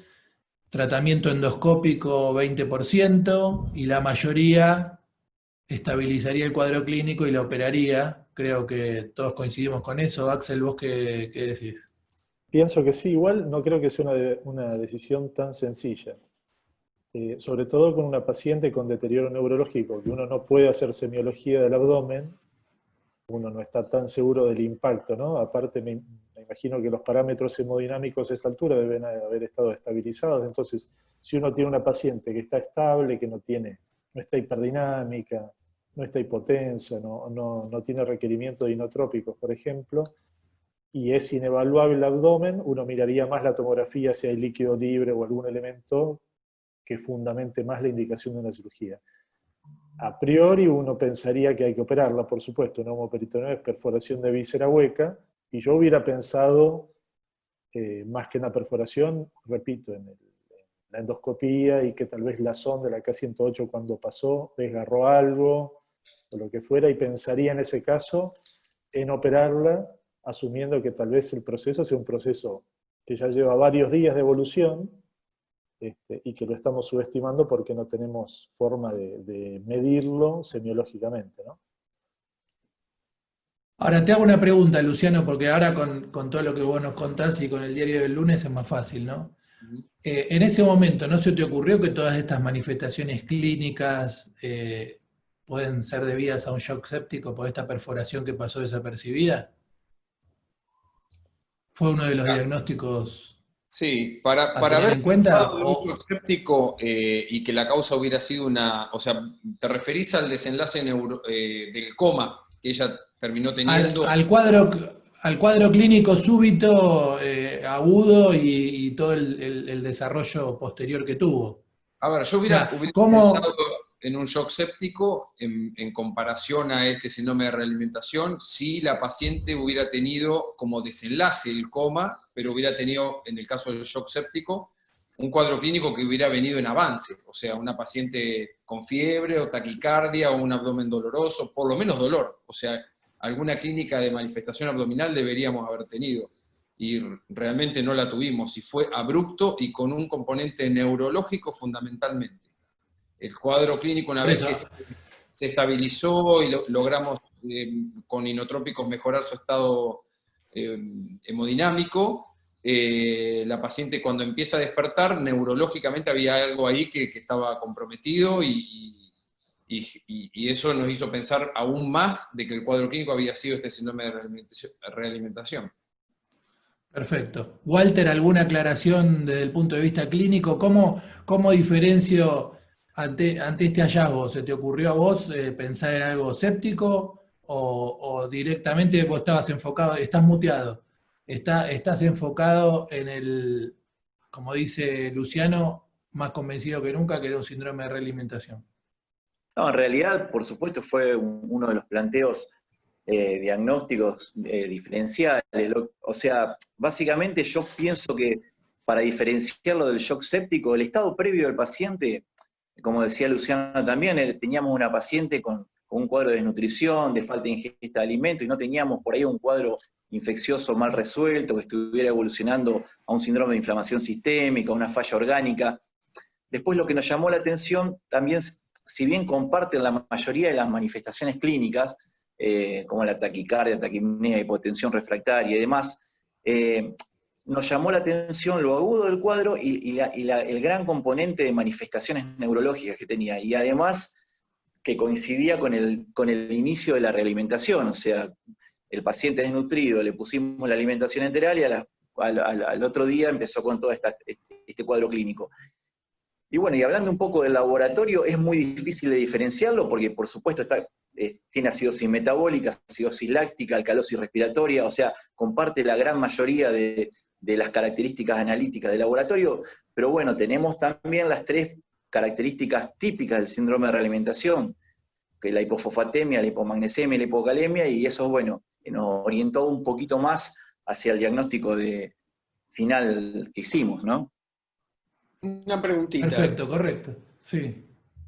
En ese momento le han hecho una tomografía, porque antes de la cirugía, de plantear una cirugía, quizás hay que evaluar el abdomen, ¿no es cierto?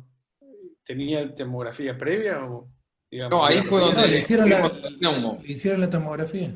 Claro, le hicieron la tomografía de casualidad, porque le pidieron la de cerebro y ellos le hicieron la de tórax y abdomen. Y ahí descubren el neumoperitoneo, o sea, fue un hallazgo por lo que pidieron ellos. ¿Fue con contraste oral también, a través de la K108?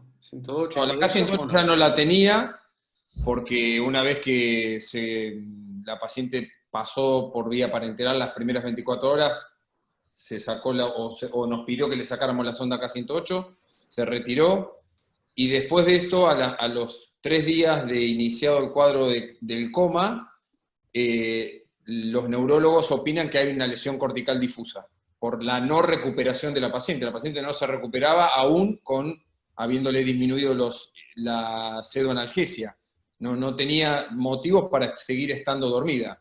Entonces ahí le pedimos la TAC. Y en la TAC dijimos, ya que el traslado fue tan complejo porque estaba intubada por un montón de cosas, dijimos, hagamos TAC de tórax y abdomen para tener ya un escaneo general de la paciente. Ahí es donde salta el neumoperitoneo. Bien. Simplemente neumoperitoneo, sin colecciones. Sí. Y líquido libre. O sea, neumoperitoneo y líquido libre. Bien. Ante ese hallazgo, entonces, cuando viste eso, ¿qué pensaste y qué conducta seguiste? Ya que ya tenemos la respuesta del auditorio. A ver, yo lo primero que pensé es en la úlcera. Yo dije, acá evidentemente la úlcera se perforó, o tenía esta úlcera que teníamos esta duda de que si existía o no todavía, y evidentemente con ese líquido libre y el neumoperitoneo pensé en la úlcera. Entonces, el planteo fue una cirugía porque también está todo el tiempo la duda. Vos decís, y si todo esto fue la úlcera, si todo esto, o sea, finalmente ella merecía una laparoscopía exploradora por el líquido libre y el neumoperitoneo. Con todo el esfuerzo que se estaba haciendo para sacarla, digo, creo que no se puede quedar sin una laparoscopía diagnóstica. Bien, acá Jorge Izaguirre de Mendoza te pregunta él dice, si hay solo neumo, pero vos decís que también había colección líquida, bueno, colocaría, se podría drenar el neumo y colocar un stent cubierto. Eso es lo que la consideraron esa opción, ¿te parece válida? Y no, porque en el caso de ella todavía ni siquiera estaba dilatada. Estábamos con una estenosis por encima, una perforación por debajo. No creo que hubiera sido posible, aparte en el contexto de una paciente con el estado neurológico que tenía y un abdomen con líquido libre y neumoperitoneo, yo creo que la indicación para mí era quirúrgica. Igual justamente a Bueno, eso yo me perfecto. refería, Ariel y Luciano, Sí, cuando decía de mirar muy bien la tomografía. Cuando uno no tiene la semiología clínica, tiene que ver muy bien las imágenes. La presencia de líquido libre me parece que hace indiscutible la exploración a mí. Exacto. Si bueno, no fue yo un considero lo neumoperitoneo mismo, aislado, líquido libre con neumoperitoneo en una paciente de este tipo es sinónimo de reoperación. Yo creo que nadie dudaría en reoperarla. Así que bueno, sigamos porque todavía falta con el cuadro. Nico, ¿qué pasó? Sí. ¿Qué Bueno, hicimos operaron? una ¿Qué anatomía encontraron? exploradora donde encontramos la úlcera de la anastomosis gastroyeyunal perforada en su borde medial y era una perforación grande de 3 centímetros, con líquido libre gastrointestinal. Ahí tenemos la imagen del hallazgo. ¿El líquido libre era pus? ¿Era qué? No, estaba era estaba líquido contaminado, sí. entérico. Bien. Bueno, vamos mientras haciendo la pregunta. Ponemos la pregunta en el auditorio. Las opciones ante este hallazgo reexploran a esta paciente con neumoperitoneo y colección líquida por TAC, con un cuadro de deterioro neurológico producto de un síndrome de realimentación. Ante esta condición clínica y estos hallazgos, las opciones serían cerrar esa úlcera, lavar y drenar, cerrar la úlcera sobre un tutor, sobre un tubo en T, lavar y drenar, resecar el complejo fistular, gastrostomía del pouch, como si fuera una fístula salival, más yeyunostomía de alimentación, o bien resecar el complejo anastomótico y reconfeccionar la gastroyeyunoanastomosis. Así que vamos a ver qué dice el público al respecto, qué harían, y después te voy a preguntar, Axel, qué hubieras hecho vos en este caso, y Luciano, por qué hiciste lo que hiciste. Vamos a darle tiempo a que contesten la pregunta. ¿Podés hablar un poco más de la peritonitis que tenía? ¿Era de 4 cuadrantes? ¿La cantidad de líquido? Ese tipo de cuestiones, la fibrina en la Sí. zona, el grado de El líquido adherencia. era un líquido entérico y purulento con fibrina y en todos los cuadrantes, 4 cuadrantes. ¿Y proceso adherencial a nivel de la anastomosis estaba pegoteado, bloqueado por otras cosas? ¿O? No, no, no, no. No tenía adherencias en la zona. Bueno, tenemos la respuesta. Bueno, está difícil. Está repartido, ¿eh? Está bastante repartido. Bueno, la mayoría se la lleva lo mínimo, ¿no? Cierre simple, lavado y drenaje, toco y me voy. Esa fue la primera. Cierre sobre tubo en T, también un tercio contestó eso. Lavado y drenaje, o sea que la mayoría serían poco, poco receptivos. Y un 30 y pico por ciento resecaría el complejo fistular y solamente un 20 le haría la gastroyeyunoanastomosis. ¿A vos qué te parece, Axel? Ante esta paciente, ¿qué hubieras hecho? Sí, es complicado. Hay que, de vuelta, ¿no? Hay que tener en cuenta todo el contexto de la paciente. Creo que eso debe haber pesado bastante en la decisión que se tomó en este caso. Sobre todo por lo previo, ¿no? Por la situación neurológica. No sé desde el punto de vista hemodinámico cómo la bajaron a quirófano, si fue complicado el manejo anestesiológico, por eso también puede ser un factor que determine las cuestiones. Idealmente creo que todo el mundo se plantea lo mismo, quiere hacer lo mínimo y quiere cerrar todo y no dejar ningún agujero, ¿no? Eso es lo que todos a lo que apuntaríamos, pero hay que verlo factible. Creo que acá hay una situación, por lo que describen Nicolás y Luciano, que era una perforación muy grande, de unos 3 centímetros, así que hay que ver si eso era factible de cerrar con un cierre con varios puntos. Me parece que debe haber sido bastante complejo hacerlo. Idealmente, si la situación del manejo intraoperatorio, ¿no? Desde lo hemodinámico, si uno puede trabajar más o menos tranquilo. Y si la calidad de los tejidos lo permiten, probablemente yo hubiera hecho una resección y una nueva anastomosis. Aún con el riesgo de pensar que es muy probable que se fistulice, pero tal vez hubiera ido a eso. Porque me parece que el cierre simple, a mí el cierre sobre un tubo en T no me gusta para nada. Tampoco me gusta el desmontar una anastomosis y dejarla desconectada. Me parece que el manejo después de eso es bastante complejo. Hay que replantearse una reoperación a corto plazo. Y en este caso, desde lo neurológico uno tampoco sabía cómo iba a andar. La decisión es difícil. Yo repito, apuntaría si desde lo hemodinámico me hubiera permitido, y la calidad de tejidos más o menos era buena, hubiera resecado y hecho una nueva anastomosis. Bueno, acá en este caso yo coincido un poco con vos, Axel. Me parece que lo que prima la situación entre hacer un cierre simple o no es la magnitud del defecto, ¿no? Acá estábamos hablando de una úlcera de prácticamente 3 centímetros, con lo cual cualquier cierre simple, por más que le pongas tutor y todo, se hubiera vuelto a abrir en un contexto de una paciente desnutrida. Por ahí sí consideraría el tema de anastomosar versus no anastomosar por el estatus nutricional de la paciente, pero acá también es muy importante que sobrevive esta paciente y le dejo una cosa desconectada en una paciente reoperada, con difícil manejo, ante lo cual quizás yo hubiera optado por lo mismo que vos, de resecar el complejo fistular y reconfeccionar la gastrostomía alimentaria, con la expectativa alta de que se fistulice nuevamente, dejarla bien drenada y nada más. Vos, Ale, ¿qué te parece? ¿Qué hubieras hecho? A mí me parece que es una paciente comprometida, que tiene comprometida la vida y que hay que hacer lo mínimo indispensable. Y nunca haría una resección. Me parece que hay un tema, que el cierre simple, que es lo que más uno tendría tendencia, es digamos, un orificio grande, quizás con un tejido comprometido, y además está estenótico, o sea que no nos tenemos que olvidar de ese punto.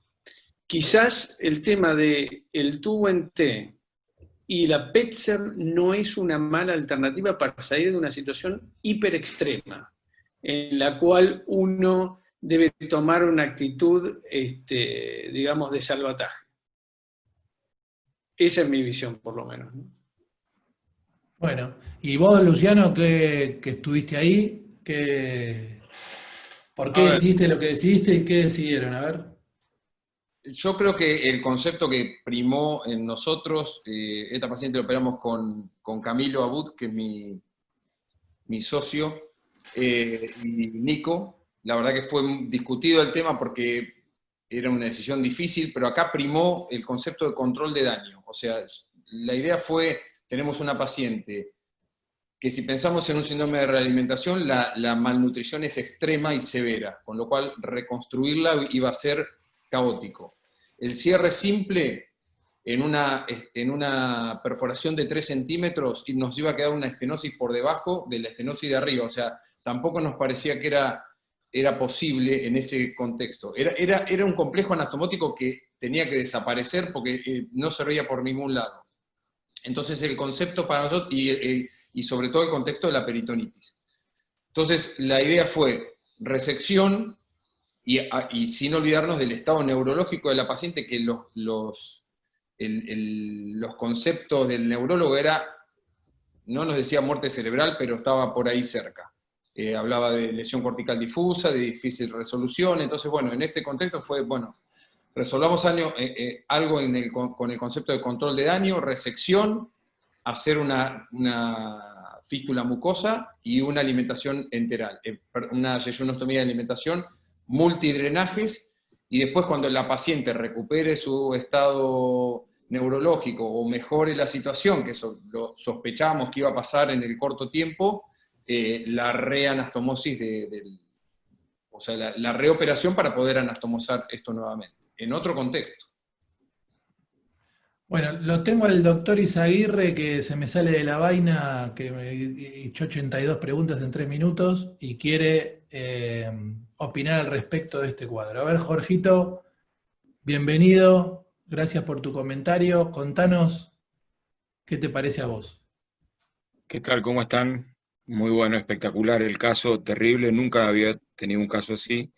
Sí hemos tenido casos de ese tipo de perforaciones grandes, y estoy de acuerdo con el doctor, con Angles, hay que hacer un control del daño. Nosotros el control del daño lo hacemos, yo soy cirujano y endoscopista del grupo de bariátrica, entonces, el control del daño lo hacemos cuando se puede, y en este caso es una de las indicaciones, endoscópicamente. Le colocamos un stent totalmente cubierto, que muchas veces se lo podemos fijar con un clip ovesco para que no se migre, y un parche laparoscópico desde afuera, tipo un patch de Graham, que puede ser con epiplón o con lo que sea.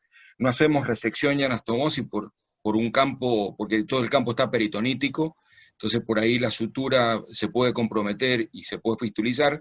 Creemos que el manejo, digamos, por aposición, solamente nos puede dar, la saca del problema a la paciente con un gesto mínimo, y luego uno puede seguir actuando, y esto no invalida una cirugía posterior con el paciente en otras condiciones, teniendo en cuenta el control del daño, pero lo que hicieron, hay que estar en ese momento y hay que estar ahí con esa paciente, que realmente es terrible. ¿Qué opinás, Axel, de la anastomosis con un terreno peritonítico? Oh, sí, estamos todos de acuerdo. Por eso yo decía que hay que evaluar la calidad de los tejidos, ¿no? El terreno peritonítico sabemos que es malo, pero esta es una peritonitis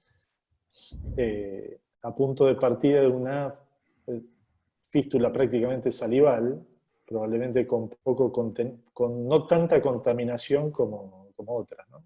Entonces, yo particularmente, ya lo dije, tal vez me hubiera animado a hacer una anastomosis, igual pensando en la alta posibilidad de una fístula posterior, pero si uno lo deja bien drenado, creo que hubiera sido un manejo mucho más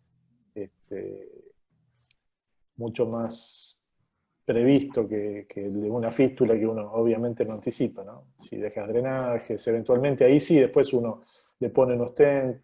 También me parece que debe ser complicado contar con un stent en el momento de una reoperación no programada. No estoy en desacuerdo con lo que plantea Izaguirre, por supuesto me parece que es una alternativa. Hay que tener todos los medios para hacerlo, pero creo que la minoría puede llegar a tener ese tipo de recursos, ¿no?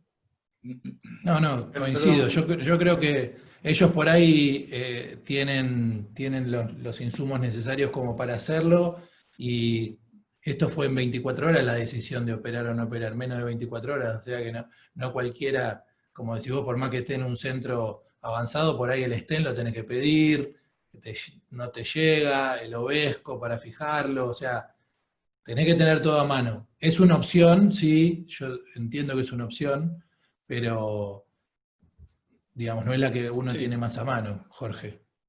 Perdón, Ariel, sí, Vale. una cosita.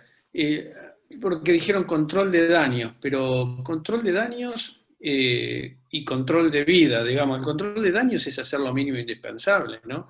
Entiendo lo de Luciano, que es la resección, pero eso hay que, después la sutura mecánica tiene que andar bien, tiene que cerrar, es, digamos, complejo, ¿no? Nunca haría una nueva anastomosis. Axel, me cuesta pensar como vos, porque si esa paciente tiene una fístula, capaz que ya esa alternativa, una segunda patología, generarle probablemente no tenga una muy buena evolución, ¿no?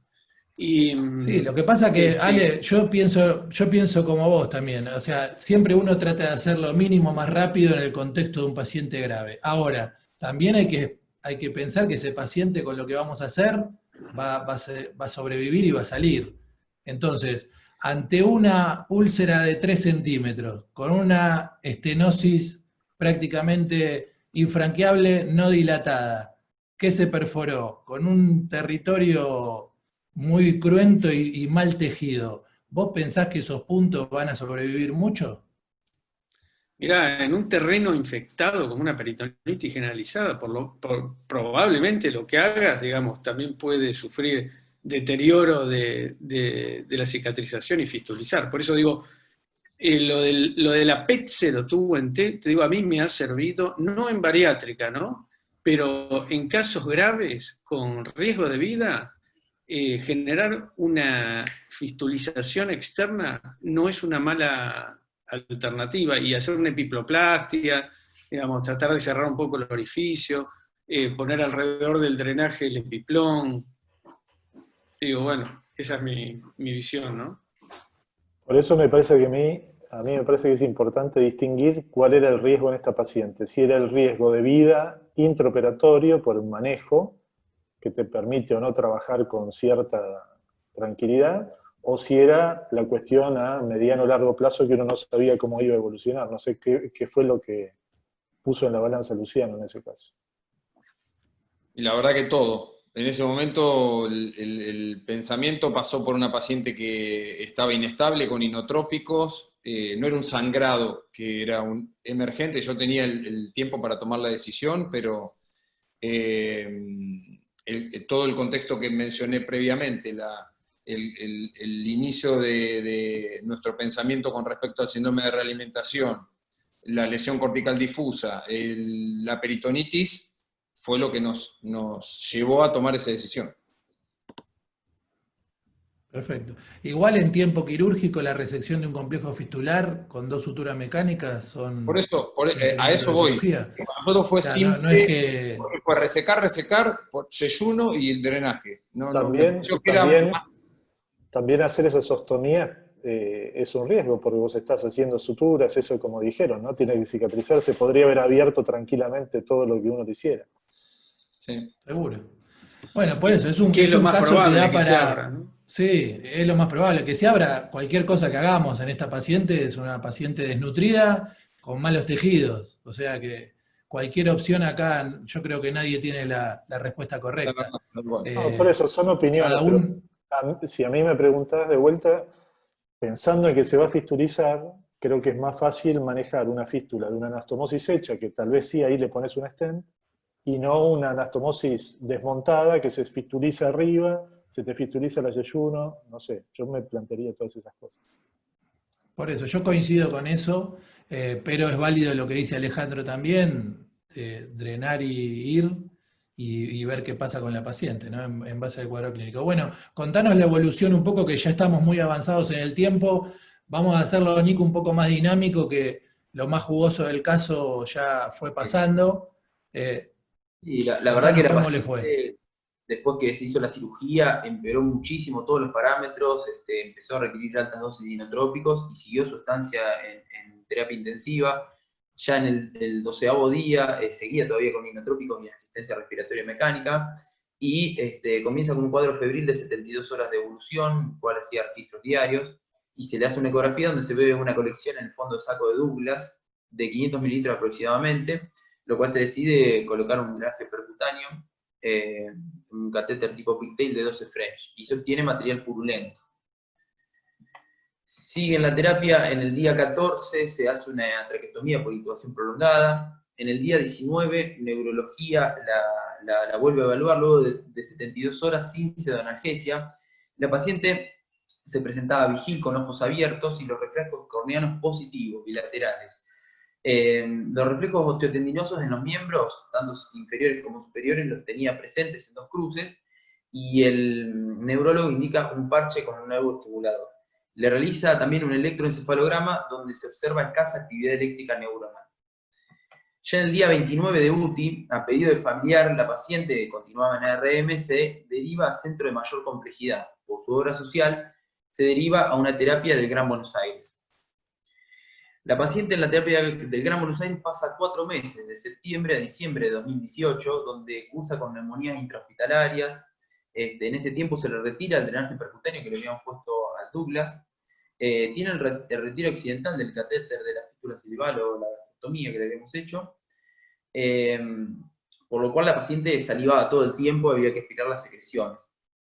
Y se le realizan electroencefalogramas, donde se observaba también escasa actividad eléctrica en el mismo, y ellos nos consultaron en 2 o 3 oportunidades si la paciente había tenido paro cardiorrespiratorio por el grado de lesión neurológica que tenía la misma, a lo cual nosotros contestamos que no, porque de hecho la paciente en ningún momento estuvo en paro.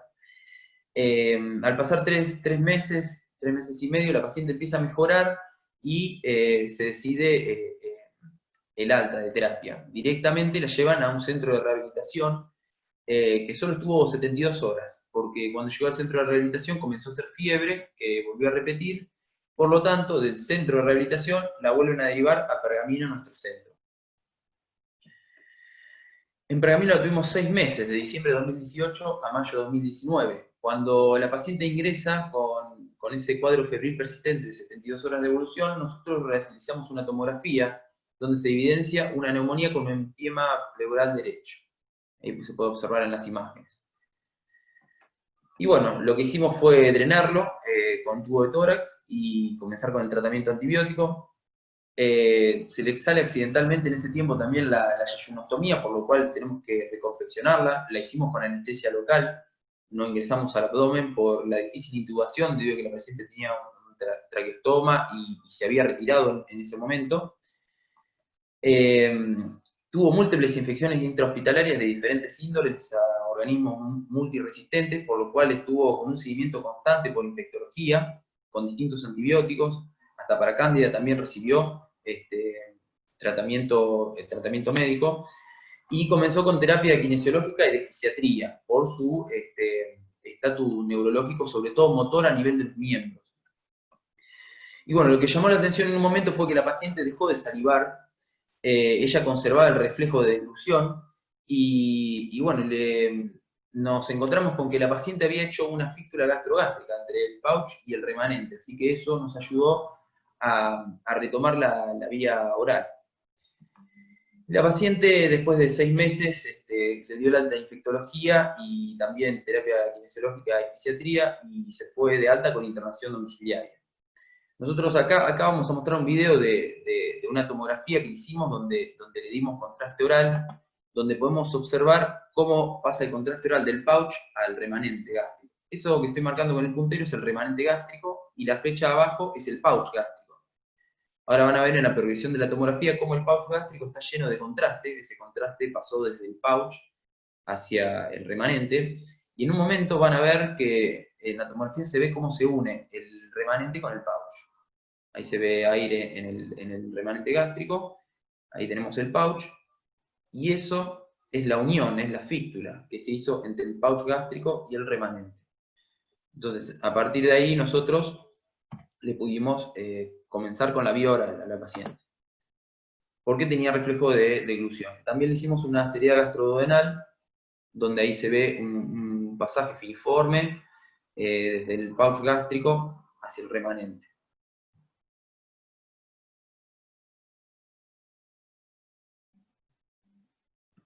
La naturaleza a veces es sabia. Sí, en este caso nos ayudó bastante. Sabia y quirúrgica. Bueno, para abreviar un poco, vamos a exponer los puntos que nos deja de enseñanza este cuadro, y a ver si los comentadores están de acuerdo.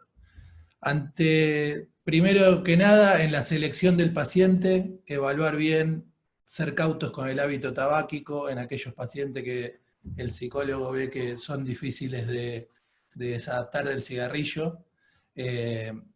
Ser cautos con la indicación de la técnica, primer lugar. En segundo lugar, estar atentos al síndrome de realimentación en aquellos pacientes bariátricos complicados, con un rápido descenso de peso y con un cierto grado de malnutrición, para no tener esta catástrofe. En el caso de tener alto índice de sospecha, ya la doctora Valdiceroto y el doctor Walter nos dijeron cómo tenemos que hacer para prevenirlos, así que estar atentos a esto. Si bien es bajo la incidencia del síndrome de realimentación grave, hay que tenerlo en cuenta y podemos evitar estas cosas. Así que, y en tercer lugar, ¿qué dirías vos, Axel? A ver, yendo para el principio, creo que uno tiene que concientizar al paciente también del compromiso que tiene el propio paciente, ¿no? Porque esto es una cadena de complicaciones, partiendo de la primera, que fue la úlcera marginal, y que esa úlcera tiene mucho que ver con el manejo por parte del paciente, ¿no? Con la desaparición en cuanto al seguimiento y ese tipo de cuestiones, lo cual deposita en parte responsabilidad en el paciente, pero también en nosotros el evaluar o tratar de prever ese tipo de situaciones, cosa que a veces no es tan fácil. Justamente creo que por eso se evalúa tanto la contención familiar que puede tener los pacientes que van a una cirugía bariátrica por parte de la evaluación psiquiátrica o de salud mental en general. Eso es importante. Respecto de las demás cosas, creo que señalaste muy bien todo. Creo que el manejo que siguió después respecto de la sonda de ostomía del pouch, de la reconfección de la yeyunostomía, la fístula gastrogástrica, ese tipo de cuestiones justamente tienen que ver con la decisión que se tomó en la cirugía. Por eso creo que no fue menor la discusión que tuvimos, así que entiendo que es una situación muy complicada, pero bueno, uno ve justamente después de eso un manejo que es difícil. Esta paciente tuvo neumonías a repetición, seguramente aspirativas, porque tenía cerrado el pouch al salirse el catéter.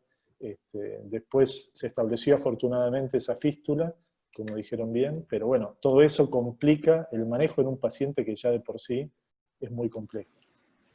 Y creo que no sé si fue señalado, pero acá el grupo multidisciplinario y la complejidad del lugar donde uno está trabajando son fundamentales.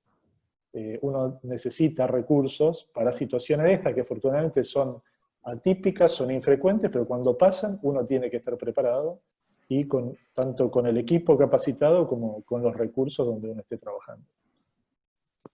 Bueno, y por último, Luciano, ya tenés el chequeo cardiovascular hecho. Si no te infartaste con esto, venís bien. Sí, te digo que esto fue una cámara gamma que sin duda para nosotros fue un antes y un después. Realmente fue un caso emblemático en el grupo. Nos replanteamos a partir de ahí un montón de cosas y sobre todo la forma de encarar el seguimiento y de poder hacer la selección de los pacientes. El hábito tabáquico lo tomamos como algo muy serio a partir de ese caso, porque realmente lo recomendábamos como siempre, hacemos las recomendaciones, pero ahora pasó a ser una prohibición o tener mucho más serio el punto ese como para definir una técnica o la otra.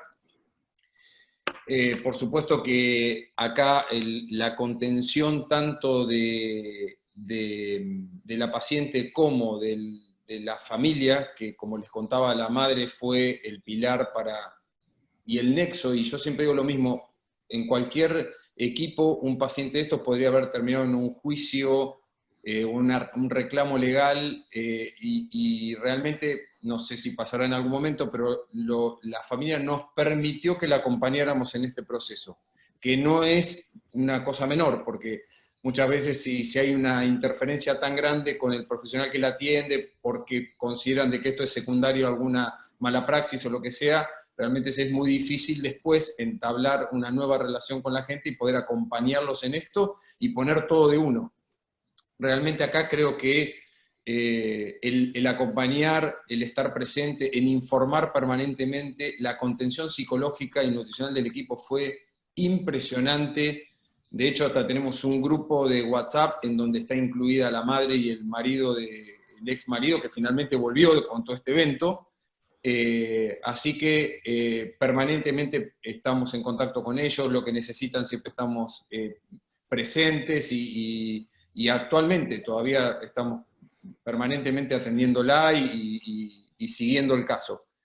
Así que yo creo que esto para todos los equipos que están en formación o todos los equipos que empiezan, hay que entender que estas cosas pueden pasar y que creo que estos pacientes son muy complejos y que cuando uno hace una cirugía de este tipo y empieza, no, yo lo convierto de la conversión y le hago la malabsorción de la malabsorción, realmente hay que atrás de eso tener un equipo fundamental de sostén desde lo clínico, lo nutricional, lo psicológico, lo psiquiátrico, O sea que uno no puede actuar si no tiene un equipo bien conformado y atrás permanentemente. Muy bien. Bueno, en vista del tiempo, vamos a dar por concluido el Ateneo. Les agradezco muchísimo la ilustración que nos dio Walter y Verónica Valdiserotto. Muy, muy claro todo, nos explicaron adecuadamente lo que es el síndrome de realimentación, cómo sospecharlo y cómo tratarlo, que creo que es la enseñanza más importante de este caso. Gracias Alejandro por permitirnos el espacio. Axel, muy buenos tus comentarios. Y gracias Luciano y Nicolás por compartir este caso tan interesante que nos deja una gran enseñanza de manejo. Los esperamos dentro de 15 días con un caso del hospital alemán. Nos van a hablar de un problema también relacionado con un bypass gástrico, que es un caso muy interesante, así que los esperamos a todos dentro de 15 días en este espacio. Gracias Ariel, a todos, buenas noches. Sí. Una cosita más, y quiero esto para la gente que todavía no pudo presentar un caso clínico, que sepan que desde la Comisión de Cirugía Bariátrica de la Asociación Argentina, realmente felicitarlos porque el detrás de escena que hay en esta preparación y el aporte de ustedes y el compromiso que le meten a los casos para que terminen saliendo bien presentados y que todos podamos aprovechar de esto, realmente los felicito porque es impresionante. Bueno, muchas gracias Luciano. Así que bueno, acá tienen el link para enviar sus casos. Todo aquel que tenga un caso interesante y lo quiera presentar como se presentaron hasta ahora, los vamos a acompañar en el proceso de presentación, vamos a organizar el caso para que salga bien, así que esperamos esos casos interesantes y como les dije, en 15 días los esperamos con el caso del hospital alemán que va a ser muy interesante a cargo de Rudolf. Un abrazo a todos y buenas noches. Ale, ¿querés cerrar? Felicidades y felicitaciones a todos, la verdad que ha sido un trabajo excepcional. Un saludo a todos. Felicitaciones al equipo. Gracias.